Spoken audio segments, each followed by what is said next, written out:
ማነቃቂ ንግግር እንዳልኩ ውጭ ሀገር ቤቱ ቁጭ ብሎ ስራ መስራት ሲችል ቁጭ ይላል። ኢትዮጵያ ውስጥ ግን ምንም አይነት ሚንስ የሌለውን ሰው አነቃቃሉ ብትለው ምኑ ነው የሚነቃው? ግን ወዲያው ደግሞ ምንድነው መሰለ የሚነግሩ አነቃቂ የሚባሉት ኢትዮጵያ ውስጥ ምንድነው የተማረው ሰውየው? አነቃቂ ንግግሩ ተናጋሪው የት ነው የተማረው? ከማን ነው የተማረው? ምንድነው የተማረው?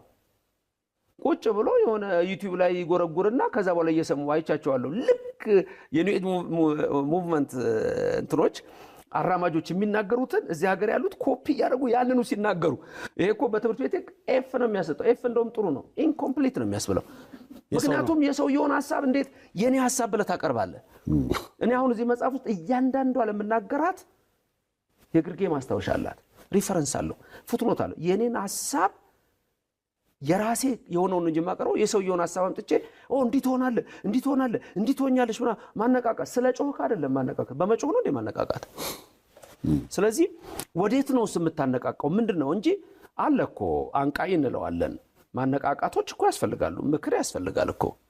ይሄኛው የኒው ኤጅ ሙቭመንት የሎ ኦፍ አትራክሽን ኒው ቶት በቀጥታ የሰይጣን መንገድን ተከትለ ንቃ አይነት ነገር ነው። ውጭ ያሉት ለምሳሌ ብዙ ሰዎች አሉ የተማሩ ብዙ ነገር የሚያደርጉ ከኤክስፒሪየንስ የሚያስተምሩ ሰዎች ይኖራሉ።